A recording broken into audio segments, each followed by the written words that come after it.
Hello friends, இன்றைக்கி நம்ம என்ன பார்க்க போகிறோம்னா ரொம்பவே சூப்பரான ஒரு கிரேவி ரெசிபி தான். Rajma gravy with appam. இது ஒரு சூப்பரான காம்பினேஷனுங்க. ஒன்ஸ் நீங்கள் ட்ரை பண்ணிங்கன்னா அடிக்கடி செஞ்சு சாப்பிடுவீங்க. அவ்வளோ சூப்பராக இருக்கும்.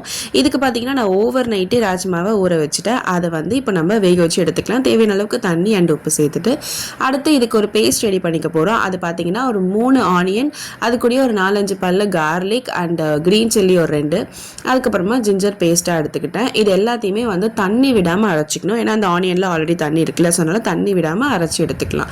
இந்த மாதிரி தாங்க இருக்கும். ஸோ இதுக்கு அடுத்து பார்த்தீங்கன்னா நம்ம டொமேட்டோ பியூரே ரெடி பண்ணிக்க போகிறோம். அதுக்கு ஒரு 2 டொமேட்டோஸ் ஆட் பண்ணி இதையுமே தண்ணி விடாமல் நல்லா அரைச்சி எடுத்துக்கலாம். அது எப்படி இருக்கும்னு பார்த்தீங்கன்னா இந்த அளவில் தாங்க இருக்கும். இப்போது நம்ம ஒரு பேனில் கொஞ்சமாக எண்ணெய் அண்ட் பட்டர், இந்த பட்டருடைய ஃப்ளேவர் அண்ட் இதனுடைய டேஸ்ட் வந்து அவ்வளோ சூப்பராக இருக்குங்க. அதனால் நான் ஒரு ஸ்பூன் இதை ஆட் பண்ணிக்கிட்டேன். அடுத்து பார்த்தீங்கன்னா ஒரு பட்டை, ஒரு பே லீஃப் அண்ட் 2-3 லவங்கம், இது எல்லாத்தையும் சேர்த்து நல்லா லைட்டாக இந்த மாதிரி மிக்ஸ் பண்ணி விட்டுட்டு இது கூடவே நம்ம அரைச்சி வச்சுருந்தால அந்த ஆனியன் பேஸ்ட்டையும் ஆட் பண்ணிவிட்டு நல்லா மிக்ஸ் பண்ணி விட்டுட்டு ஒரு 1 மினிட்டுக்கு மீடியம் ஃப்ளேமில் குக் ஆகணும். இது குக் ஆகுறதுக்குள்ளே நம்ம வந்து மசாலா ரெடி பண்ணிக்கலாம். அது பார்த்திங்கன்னா ஒரு 1/2 டேபிள் ஸ்பூன் காஷ்மீரி தூள் அண்ட் 1 டேபிள் ஸ்பூன் மல்லித்தூள், 1/4 டேபிள் ஸ்பூன் அளவுக்கு கரம் மசாலா, அதுக்கப்புறமா சில்லி பவுடர் காரத்துக்கு ஏற்ப சேர்த்துக்கோங்க. ஆல்ரெடி நம்ம பச்சை மிளகாய் ஆட் பண்ணியிருக்கோம். நான் வந்து 1/2 டேபிள் ஸ்பூன் எடுத்துக்கிட்டேன். அண்ட் கொஞ்சமாக மஞ்சத்தூள். இது எல்லாத்தையும் மிக்ஸ் பண்ணிவிட்டு இது கூட கொஞ்சமாக தண்ணி விட்டு மிக்ஸ் பண்ணி எடுத்து வச்சுக்கலாம்.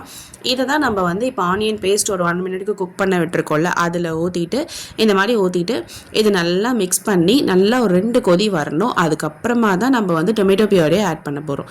ஸோ இது நல்லா கொதிச்சதுக்கப்புறமா நான் உங்களுக்கு காமிக்கிறேன் எந்த அளவுக்கு கொதிக்கணுன்றது. பாருங்கள், இந்த அளவுக்கு கொதிக்கணும். அப்போ தான் அந்த சில்லி பவுடர் ஸ்மெல்லாம் வந்து கொஞ்சம் கம்மியாகும், இல்லைன்னா அதனுடைய பச்சை வாசனை அப்படியே வரும்.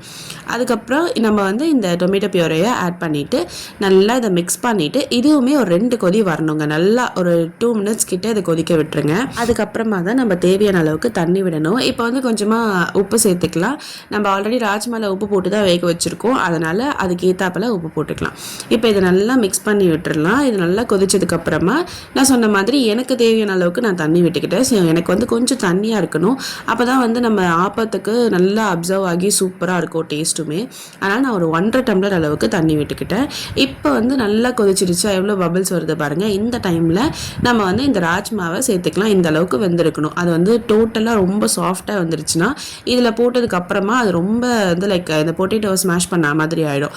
அதனால் ஓரளவுக்கு வெந்துருச்சுன்னா போதும். நம்ம சாப்பிட்ற அளவுக்கு சுண்டல்லாம் சாப்பிட்டா எந்த அளவுக்கு இருக்கும் அந்த அளவுக்கு இருந்தாலே போதும். இப்போ இந்த எல்லா ராஜ்மாவும் நம்ம இதில் போட்டுட்டு இதையுமே நல்லா ஒரு 2 மினிட்ஸ் கிட்ட தட்டு போட்டு மூடி கொதிக்க விட்டுக்கலாம்.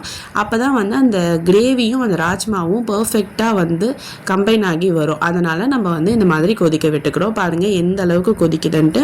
இப்போ இதை ஒன்ஸ் நல்லா மிக்ஸ் பண்ணி பார்த்துக்கோங்க. அதே மாதிரி இதை வந்து ரொம்ப திக்காக்கிடாதீங்க. ஏன்னா இது சூடு கம்மி ஆக ஆக கொஞ்சம் கொஞ்சமாக திக்காக ஆரம்பிக்கும். அதனால் வந்து தண்ணியாக இருக்குன்னு நினச்சி ரொம்ப நேரம் கொதிக்க விட்டுறாதீங்க. இந்த அளவில் இருந்தாலே போதும். இப்போ இதுக்கு ஒரு ஃப்ளேவர் கொடுக்கறதுக்காக கொஞ்சமாக கொத்தமல்லியை வந்து கட் பண்ணி ஆட் பண்ணிக்கிட்டேன். அண்ட் இது கூட 1 ஸ்பூன் அளவு பட்டர் ஆட் பண்ணிக்கலாம். ஸோ இது லாஸ்ட்டில் ஆட் பண்ணுறதுனால இன்னுமே ஃப்ளேவர் சூப்பராக எடுத்து கொடுக்கும். அவ்வளோதாங்க, நம்ம ராஜ்மா கிரேவி ரெடி ஆகிடுச்சு. இப்போ இதுக்கு ஒரு ஆப்பம் ஊற்றிடுவோமா. ஒரு ஆப்பக்கடாய் எடுத்து அதில் இந்த மாதிரி மாவு ஊற்றிட்டு லைட்டாக இந்த மாதிரி டோஸ்ட் பண்ணாலே சூப்பராக இந்த ஆப்பம் ரெடி ஆகிடும். சென்டரில் கொஞ்சம் மாவு நிற்கணும், அப்போ தான் அந்த இடத்துல சாஃப்டாக சூப்பராக ரெடி ஆகும். இப்போ பாருங்கள், இந்த கார்னர்லாம் நல்லா கோல்டன் ப்ரௌனாக கிறிஸ்பியாக சூப்பராக வந்துடுச்சு. அண்ட் அந்த சென்டரில் பார்த்தீங்கன்னா எவ்வளோ சாஃப்டாக இருக்குது பாருங்களேன். இந்த ஹனி கோம்னு சொல்லுவாங்கள்ல, அந்த மாதிரி இருக்குங்க. அப்படி தான் இருக்கணுங்க ஆப்பம். ஸோ இதோடைய ரெசிபியை நான் கண்டிப்பாக நெக்ஸ்ட் வீடியோவில் போடுறேன். இப்போ பாருங்கள், நான் அந்த சென்டர் பீஸை உங்களுக்கு காமிக்கிறேன் எந்த அளவுக்கு சாஃப்டாக இருக்குன்றத.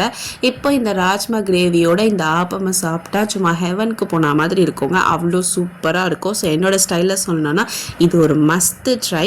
இந்த காம்பினேஷன் அவ்வளோ சூப்பராக இருக்கும். ரொம்ப நாளாக நம்ம வந்து கடலைக்கறி வித் ஆப்பம் சாப்பிட்ருப்போம். இப்போ ராஜ்மா கிரேவி வித் ஆப்பம் சூப்பராக இருக்குங்க. ஸோ நீங்களும் ட்ரை பண்ணி பார்த்துட்டு எப்படி வந்துச்சுன்னு கமெண்ட் பண்ணுங்கள், லைக் பண்ணுங்கள், ஷேர் பண்ணுங்கள், சப்ஸ்கிரைப் பண்ணுங்கள். டாடா பாய்.